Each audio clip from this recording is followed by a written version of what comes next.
सभी साथियों को नमस्कार। मैं पंकज और आपका अपना यूट्यूब चैनल मैथ्स वन में आपका स्वागत है। साथियों, आज आपको हम बताएंगे सेट प्रैक्टिस संख्या 9। दोस्तों, इसमें बिहार पुलिस और सीआरपीएफ ट्रेड्समैन टैग जो कि दोस्तों अभी एग्जाम होने वाला है, ठीक है, उसी में से दोस्तों आज देखिए जो विगत वर्षों में सवाल पूछे गए हैं उन्हीं सही प्रश्नों के साथ हम हाजिर हैं।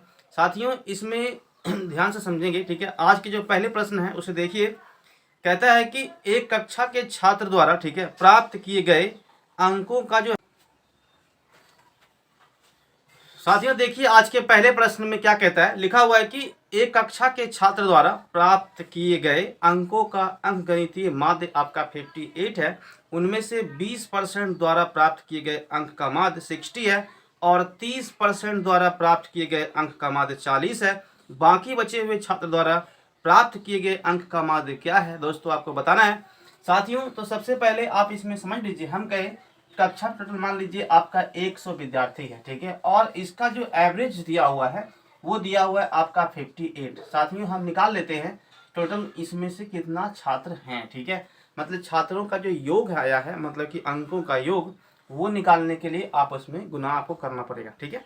अब कहता है कि बिल्कुल ध्यान से देखिए, उनमें से 20% छात्र, दोस्तों जो उसमें से 100 में जो 20% छात्र हैं उसका जो है ना अंकगणितीय माध्य कितना आया है, मतलब कि आपका 60 आया है। तो इसमें गुना कीजिए, टोटल 20 गो का जो है ना टोटल योग कितना आया वो निकल गया, ठीक है। फिर कहता है, अब देखिए आगे कहता है कि 30%, मतलब कि अब जो उसका 30% है ना उसका जो अंक आया हुआ है वो कितना है आपका 40 है। साथियों, तो अब हम कहें कि 20 और 30 टोटल कितना हो गया 50 छात्र। बाकी बचा हुआ कितना है आपका 50 छात्र। इसका अंकों का अंकगणितीय माध्य कितना है वो दिया हुआ नहीं है, इसमें आप मान लीजिए ए, ठीक है दोस्तों। तो इन सभी को मिलाकर ये आपका क्या है दिया हुआ है 100 छात्रों का एवरेज 58। दोस्तों इसे सॉल्व कीजिए तो कितना आएगा, ये आपका हो गया 1200 और यहाँ से देखिए ये भी आपका आएगा 1200 और ये कितना आ गया आपका 50A बराबर यहाँ से आप देखिए 5800, ठीक है दोस्तों। हम कहें ये 2400 आ जाएगा, मतलब कि 50A का मान कितना हो गया 58 और उसके बाद 00 यहाँ से माइनस कीजिए आप 2400, ठीक है। कितना बचेगा देखिए, तो यहाँ से 4 और 3 मतलब कि 3400। दोस्तों ये आपका आ गया 50 से ए का वैल्यू कितना आ गया आपका 3400 बटे आप लिखेंगे यहाँ पे 50, ये इससे कट जाएगा। साथियों यहाँ से आप देखिए 5 6 के 30, 5 8 40 मतलब कि 68, यही आपका आंसर है, ठीक है। साथियों अब आप देखिए हम आते हैं सवाल नंबर 2 पे। सवाल नंबर 2 को समझिए। यदि वीडियो पसंद आए तो कृपया एक बार लाइक कीजिए और साथियों में शेयर भी कीजिए। साथियों देखिए आज की जो प्रश्न संख्या 2 है इसे समझिए। हम कहे जब कभी भी आपका एवरेज से सवाल पूछा जाए तो आप यही ध्यान समझिए कि जितना भी छात्र दिया हुआ है, ठीक है, हम कहे कि 50 छात्र हैं तो 50 छात्र का बोलता है कि एवरेज दिया हुआ है मान लीजिए कि 30 है, तो 50 में से जो एवरेज 30 है तो आखिर उसका कितना अंक आया हुआ होगा, मतलब कि 30 अंक सभी के पास है, ठीक है। इसका कहने का तात्पर्य यही है। तो हम कहें कि टोटल अंकों का योग कितना होगा, दोस्तों आपको इसमें गुना करना पड़ेगा, ठीक है। तो ये निकल जाता है। जैसे देखिए हम कहें कि 5 या 15, ठीक है, तो 1500 आ गया योग में, लेकिन हम वही बोले कि 50 छात्र का एवरेज कितना है, मतलब कि वो 50 को कितना कितना मार्क्स आया होगा। तो दोस्तों आप इसमें 50 से भाग लगाइए तो कितना आएगा 5 या 15, मतलब कि 30 करके सभी को मार्क्स आए हैं। अब समझिए सवाल नंबर 2 को देखिए, इसमें क्या कहता है। साथियों इसमें से हम कहे कि आंकड़ा जो है ना दिया हुआ है आपका 2, फिर लिखा हुआ x, उसके बाद है 7 और 3 एंड y, फिर आपका लिखा हुआ है 9 एंड 6। साथियों इसमें से कहता है का माध्य जो है ना आपका 6 दिया हुआ, क्लियर। तो साथियों आप जानते हैं कि माध्य में सभी समांकों का जो योग है उसके बाद कुल अंकों की संख्या होती है, यानी कि 2 2 4 2 6 1 7, इसमें गुना कर दीजिए कितना हो गया आपका 42। दोस्तों यहाँ से आप देखिए x प्लस वाई का मान कितना आएगा, ये यहाँ से देखिए ये आपका हो गया 9 और ये आपका 18, उसके बाद 18, उसके बाद फिर ये 9 मतलब कि 27। दोस्तों तो आप जो है यहाँ पे आप लिखिए 27 और x प्लस वाई का मान कितना आ गया आपका 42 में से जाएगा आपका 27, तो 12 में से गया 7 तो बचेगा आपका 5 और 3 यानी कि यहाँ पे कितना हो गया आपका x प्लस वाई का मान आपका 15 आ गया है। साथियों अब आप ध्यान से देखेंगे वहाँ पे कहता है यदि x को 3x प्लस 1, दोस्तों हम कहे कि x को आप लिखिए 3x प्लस 1, फिर कहता है कि y को y प्लस 3, दोस्तों हम कहते हैं y को आप लिखिए y प्लस 3, ठीक है, द्वारा प्रतिस्थापित किया गया तो उसका माध्य जो है ना 2 बढ़ जाता है। दोस्तों अब आप ध्यान से देखेंगे जहाँ पे x का वैल्यू है ना, जहाँ पे x का वैल्यू है सिर्फ आप वहाँ पे समझिए, हम कहे कि इन सभी का आपने योग जोड़ लिया तो कितना आया 27 और उसके बाद फिर देखिए यहाँ पे बढ़ा क्या अभी आपके सामने बताइए। तो जैसे हम कहे कि एक है और उसके बाद 4 है, तो अब यहाँ पे 4 इसमें ऐड कर दीजिए। जैसे हम कहे कि अभी आप फिर आप यहाँ पे क्या लिखेंगे 2x के स्थान पे क्या लिखेंगे बताइए, तो 3x प्लस 1, इस तरह से समझिए। प्लस कितना हो गया 7 प्लस आपका है 3 प्लस y के स्थान पे क्या है y प्लस 3 है, फिर आपका देखिए तो कितना है 9 है प्लस 6 है। अब माध्य कितना बढ़ रहा है भाई साहब 2, तो पहले 6 था अब कितना जाएगा 8। आप समझिए तो 1 2 3 उसके बाद 4 फिर 5 उसके बाद फिर आपका 6 फिर आपका 7 फिर आपका 8, ठीक है। साथियों हम कहे कि इसमें से टोटल कितना अंक था 2 2 4 2 6 एक साथ ही था, ठीक है, तो 7 ही ना हम लेंगे यहाँ पे। जैसे हम कहें कि हम तो ये बढ़ाएं और आपका y 3 प्लस आपका y बढ़ाएं, ठीक है, यानी कि y प्लस 3 को बढ़ाएं हैं, तो आप यहाँ पे ये समझेंगे संख्या तो आपके पास 7 ही है, तो इसमें गुना करिए आप 7 से। अब समझिए ध्यान से देखिए, हम कहे कि ये 2 और 1 आपका 3 हो गया, 3 और आप देखिए 7 यानी कि 10, 10 3 13, 13 और उसके बाद फिर 3 16, 16 9 25, 25 6 कितना हो गया आपका 31। दोस्तों यहाँ पे क्या 31 प्लस यहाँ पे आप लिखेंगे कि 3x प्लस आपका y बराबर आप यहाँ पे लिखिए 56। दोस्तों तो 3x प्लस y का मान कितना आ गया 56 में गया आपका 31, तो कितना बचेगा देखिए तो 5 और यहाँ पे 2 यानी कि 25। 3x प्लस y का मान कितना आ गया 25 आ गया। तो साथियों यहाँ पे आप लिखिए कि 3x प्लस वाई का मान कितना है आपके सामने 25 है। दोस्तों इसे सॉल्व करेंगे तो कितना बचेगा देखिए दोस्तों, यहाँ से ये x और ये भी यहाँ से साइन चेंज किए तो ये कट जाएगा, यहाँ कितना हो गया आपका -2x और यहाँ कितना हो गया माइनस में 10, ये कट जाएगा इससे। तो x का वैल्यू आपसे पूछ रहा है यानी कि 5, यही आपका आंसर है, ठीक है। साथियों देखिए सवाल थोड़ा सा लेंदी है लेकिन बट आपको समझना पड़ेगा क्योंकि इस तरह के सवाल वहाँ पे पूछे जाते हैं ताकि टाइम आपका ज़्यादा चला जाए, इस कारण से। देखिए आप बढ़ते हैं आगे, सवाल नंबर 3 पे आते हैं। सवाल नंबर 3 को देखिए,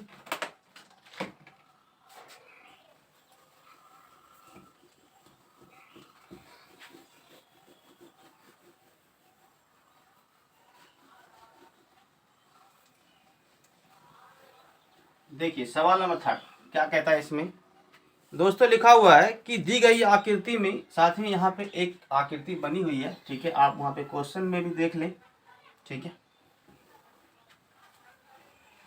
हम कहे साथियों जैसे यहाँ पे लिखा हुआ है एक सरल रेखा है, उसके बाद आपका इस तरह से बना हुआ है, ठीक है। दोस्तों इसमें लिखा हुआ ए है और उसके बाद ओ है, फिर आपका बी है, यहाँ पे सी एंड आपका डी, ठीक है। कहता है दी गई आकृति ए ओ बी एक सीधी रेखा है, ठीक है, सरल रेखा है। फिर कहता है कोण ए ओ सी, दोस्तों ए ओ सी का जो वैल्यू है वो आपका कितना है 67 है, तो बताना है। और बी ओ सी द्विभाजक है, ठीक है, कहता है बी ओ सी द्विभाजक है, देखिए 1 और 1 2 हो गया, ठीक है। कहता है कि द्विभाजक ओ डी, कोण बी ओ डी का मान बताइए क्या है। दोस्तों बी ओ डी इसका आपसे मान पूछ रहा है, अगर आप इसका जो मान निकालेंगे, ठीक है, तो इसमें आप x मान लीजिए, यहाँ भी आप x मान लीजिए। आप जानते हैं कि सरल रेखा पे जब कोण बनता है तो कोणों का योग कितना होता है 180 डिग्री, ठीक है। मतलब ये दोस्तों हम कहेंगे कि कोण ए ओ सी फिर सी ओ डी फिर आपका डी ओ बी तीनों मिला के कितना है आपका 180 डिग्री है। मतलब हम कहेंगे यहाँ पे 67 प्लस एक्स बराबर कितना हो गया आपका, यहाँ पे लिखा हुआ 180 डिग्री। दोस्तों ये आपका हो गया 2x, यहाँ पे आप लिखिए 180 में से गया आपका 67, तो कितना बचेगा, मतलब कि आपका आ जाएगा देखिए यहाँ पे आपका 3 हो गया और ये आपका 1 और ये भी 1, मतलब कि 113, ठीक है। दोस्तों x का वैल्यू कितना गया देखिए तो 113 में दीजिए भाग 2 से, 2 पंचे 10, 2 छक्के 12, मतलब कि 56.5। यही आपका आंसर है। ठीक है साथियों, अब आप देखिए हम आते हैं सवाल नंबर 4 पे। सवाल नंबर 4 को समझिए।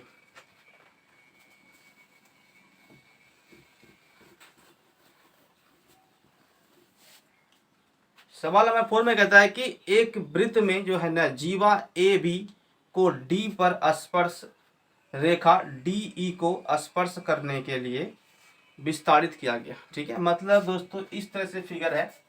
देखिए हम कहें कि यह एक आपका जीवा है और यहाँ पे आपका लिखा हुआ है ए से लेके बी तक। ठीक है दोस्तों, इसमें कहता है कि डी पर जो है ना ये जाकर के मिलता है। ठीक है, यानी कि डी से फिर देखिए इसमें कहता है कि जो स्पर्श लाइन है ना वो यहाँ से ई से है। ठीक है दोस्तों, हम कहे कि यदि आपका ए बी का मान दिया हुआ है 24, यहाँ से आप देखिए ए बी का मान 24 है दोस्तों, बी और डी का मान कितना है आपका 8 सेंटीमीटर है। तो डी ई का आपसे मान पूछा है दोस्तों। जब कभी भी आप जानते हैं कि जब स्पर्श करें और इसमें से आप देखिए हम कहें कि डी से ई का आपको मान निकालना है, तो डी ई का फार्मूला होता है, आप जानते हैं कि ए से लेके डी। ठीक है, ए डी गुना आपका क्या होगा डी बी। तो दोस्तों हम कहें ये सॉरी डी ई का स्क्वायर में होता है। ठीक है, मतलब कि डी यहाँ से हम कहें कि डी और ई का जो स्क्वायर होता है वो ए डी गुना क्या होता है आपका डी बी होता है। मतलब हम कहें कि आप देखिए यहाँ से ए डी का मान कितना है बताइए। तो ये आपका 24 है और आपका 8 है। यहाँ पे आप लिखेंगे कि 24 + 8 गुना डी बी का मान कितना है साथियों आपका 8 है। यहाँ से आप देखिए आपका 32 पूरेगा। ठीक है, फिर यहाँ से 8। हम कहें कि आपको तो डी ई चाहिए, तो डी ई निकालने के लिए ये स्क्वायरिंग है, इधर आएगा तो रूट हो जाएगा। मतलब आप यहाँ पे लिखिए 32 गुना 8। साथियों इसे जब सॉल्व करेंगे तो हम कहें कि ये देखिए कितना आएगा आपका बताइए 256, मतलब कि 16 का वर्गमूल है। यही आपका आंसर है। ठीक है साथियों, अब आप देखिए सवाल नंबर 5। इस तरह के सवाल आपको वहाँ पे मिलेंगे। आप फार्मूला याद रखिएगा कि डी ई स्क्वायर जो होता है वो आपका ए डी मतलब ये पूरा और उसके बाद गुना होता है डी बी की। बस इतना आप करिए, आंसर आपका जाएगा। साथियों आप देखिए प्रश्न संख्या 5 को। ठीक है, इसमें कहता है कि 13 सेंटीमीटर त्रिज्या वाले एक वृत्त पर बने हुए वर्ग का क्षेत्रफल क्या होगा। साथियों जब आपको इस तरह के प्रश्न दिखे तो आपको एक फार्मूला ध्यान हमेशा आना चाहिए। देखिए ये सभी फार्मूला, ये मतलब सवाल जो है वो बिल्कुल फार्मूला बेस्ड है। ठीक है, तो फार्मूला पता होगा तो आप बना सकते हैं। जैसे कहता है कि 13 सेंटीमीटर त्रिज्या वाला एक वृत्त है। ठीक है, तो 13 का त्रिज्या का एक वृत्त है, वृत्त की परिधि ठीक है पर बना हुआ वर्ग है। मतलब यहाँ जो है ना एक वर्ग दोस्तों यहाँ पे बना हुआ है। ठीक है, आपसे पूछता है वर्ग का क्षेत्रफल क्या होगा। दोस्तों वर्ग का क्षेत्रफल तो हम निकाल लेंगे, लेकिन 13 सेंटीमीटर त्रिज्या का एक वृत्त है, इस तरह से आप समझिए। तो दोस्तों हम कहें क्या कि ये वर्ग के लिए विकर्ण में कैसे आएगा बताइए। तो वर्ग का विकर्ण के लिए हम कहें त्रिज्या तो यहाँ से भी हो सकता है, तो 13 यहाँ ही मान लेंगे, है ना। मतलब दोस्तों हम कहें कि आप जान रहे हैं कि वर्ग का जो विकर्ण होता है वो क्या होता है √2 इंटू भुजा। मतलब दोस्तों आप देखिए कि यहाँ से आप कहें कि वर्ग का विकर्ण कितना आपके पास है 26 है, ये आपका हो गया √2 इंटू ए। दोस्तों ये नीचे आएगा, मतलब कि 26 बटे आपका √2 बराबर ए। तो ए भुजा का मान कितना आप निकाल लिए हैं, मतलब 26 बटे √2। अगर ये आपको ज्ञात है तो आप जानते हैं कि वर्ग का क्षेत्रफल क्या होता है। वर्ग का क्षेत्रफल होता है भुजा का स्क्वायर, मतलब कि 26 बटे √2 गुना हो गया 26 बटे √2, यही आएगा। दोस्तों आप इसे सॉल्व कीजिए तो कितना आएगा देखिए। हम कहें यहाँ से कितना हो गया 576, ये आपका 676 होगा। 26 गुना 26 और ये आपका हो गया ओनली फॉर 2, काट दीजिए इसे। 2 तिया 6, उसके बाद फिर आप 2 तिया 6, 2 8 16, 338। सेमी है तो सेमी स्क्वायर लगा दीजिए, आपका आंसर आ जाएगा। ठीक है, यही आपका आंसर है। साथियों यहाँ पे सभी में सेमी ही दिया हुआ है। ठीक है, तो यहाँ पे क्या आ गया आपका सेमी का स्क्वायर। ठीक है साथियों, आज टोटल 5 प्रश्न ही थे। ठीक है सेट में। और दोस्तों अब आपको हम कल के वीडियो में बताएंगे इससे आगे, यानी कि सेट प्रैक्टिस संख्या 10। साथियों बिल्कुल ध्यान से देखिए और उसके बाद फिर साथियों अगर चैनल पे नए हैं तो इसे सब्सक्राइब कीजिए और दोस्तों में शेयर भी कीजिए। मिलते हैं कल के वीडियो में नए क्वेश्चन के साथ, तब तक के लिए थैंक यू। एंड जय हिंद।